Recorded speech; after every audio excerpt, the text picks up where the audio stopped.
Am ajuns în piața Maria Magdalena, unde se află și biserica Santa Maria Magdalena, care se află de fapt pe locul unei vechi moschei maure. Biserica romanică originală din secolul al XII-lea, renovată în secolul al XIV-lea și actualizată în secolul al XVII-lea cu detalii baroce. Cea mai distinctivă trăsătură, după cum se poate observa, este turnul, care este caracteristic arhitecturii aragoneze mudehar.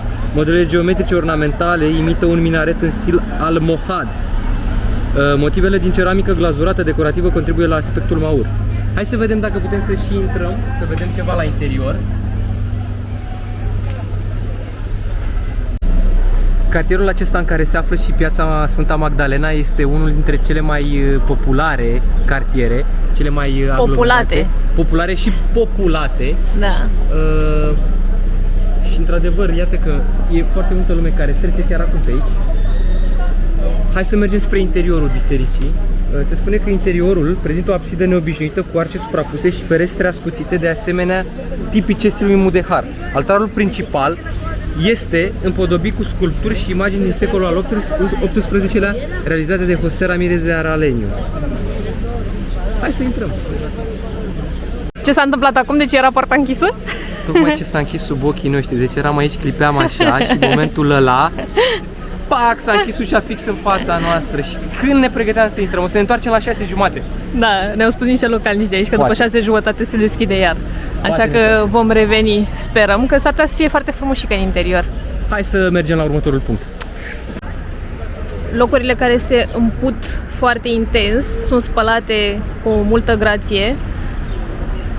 Și aici avem o piscină publică unde se spală cu multă grație și porumbacii. Iubiței. Ne aflăm pe cale Coso, o stradă extraordinar de renumită aici, printre cele mai cunoscute și vechi străzi cu o istorie de peste 2000 de ani. Traseul său este în forma de L și se desfășoară de-a lungul împrejurimilor a ceea ce a fost cândva vechiul zid roman al Cezar Augusta, orașului Cezar Augusta. Această stradă emblematică este împărțită în două secțiuni, Coso inferior și Coso superior. Ambele separate atunci când strada face un viraj de 45 de grade la înălțimea străzii Espartero. Cea mai interesantă secțiune pe care nu trebuie să o ratăm și nu vom rata este cea care merge de la Piața de Spania la Avenida Cezar Augusto, care este plină de clădiri frumoase și palate istorice din diferite epoci. Hai să vedem porțiunea asta interesantă. Nu știu dacă e chiar zona asta. Să vedem. Am ajuns și în Plața Los Sitios din Zaragoza, care este una dintre cele mai mari și mai fermecătoare piețe din oraș. Merită să faceți o plimbare în zona asta. Facem și noi, chiar acum o explorăm. Se pare că zona aceasta este de fapt în mare parte acoperită cu acest parc undeva în dreapta noastră, pe care o să îl parcurgem și noi în câteva minute. În jurul parcului, precum și în jurul pieței, se află multe clădiri istorice, după cum spuneam, care au făcut parte din expoziția spaniolă-franceză de la 1908. Iar în fața noastră avem chiar muzeul din Zaragoza, care e un muzeu și cu o clădire senzațională, super frumoasă. Și aici e o colecție impresionantă pe 5 departamente diferite: arheologie, arte plastice, etnografie, ceramică și artă asiatică. Avem de asemenea o colecție impresionantă ale lucrărilor lui Francisco de Goya, considerată una dintre cele mai bune din Spania. Hai să mergem și spre parc, să vedem și statuia asta centrală. Ia-o direct așa. Nu. Haide, mă! Nu!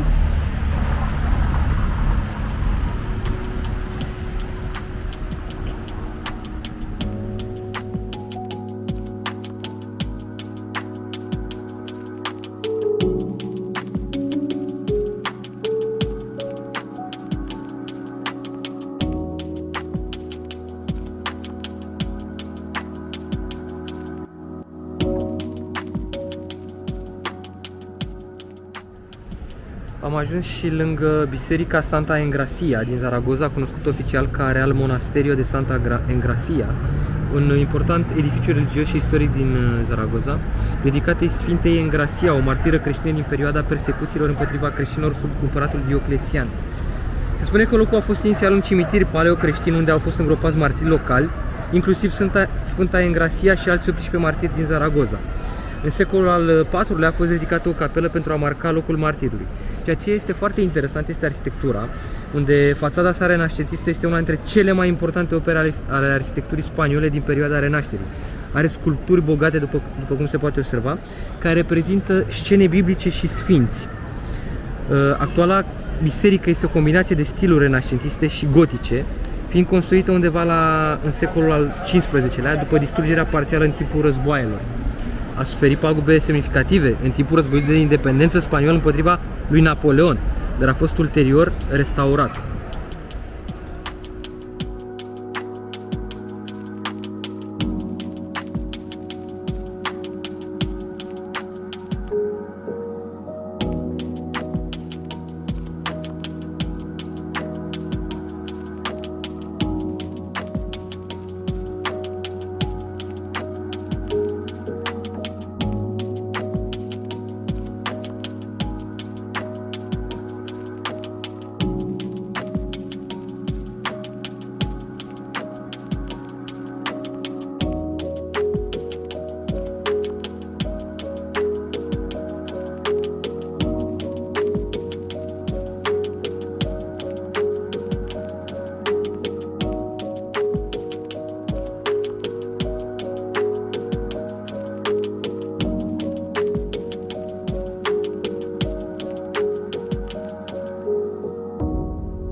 Da, ne aflăm pe Cane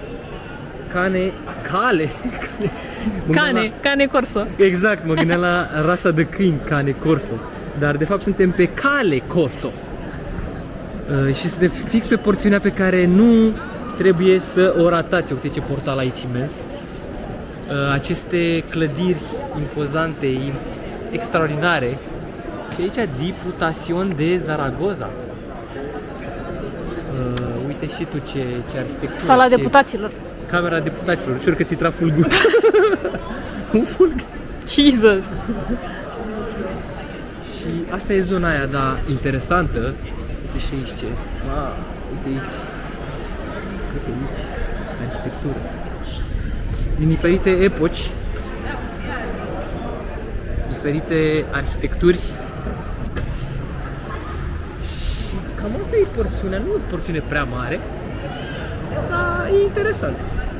E ceva în față acolo cu o cupolă strălucitoare. Da. Băi, îmi amintește zona asta foarte mult de zona aia din Madrid, de strada aia principală, nu știu cum se cheamă, strada aia principală din Madrid. Cu foarte multe, știi? Da, foarte multe clădiri de genul ăsta. O arhitectură din asta impozantă așa. Exact cu stilul ăla de cupole din alea. Ia uite și aici. Aici este Plața Spania, deci am ajuns în zona de piață.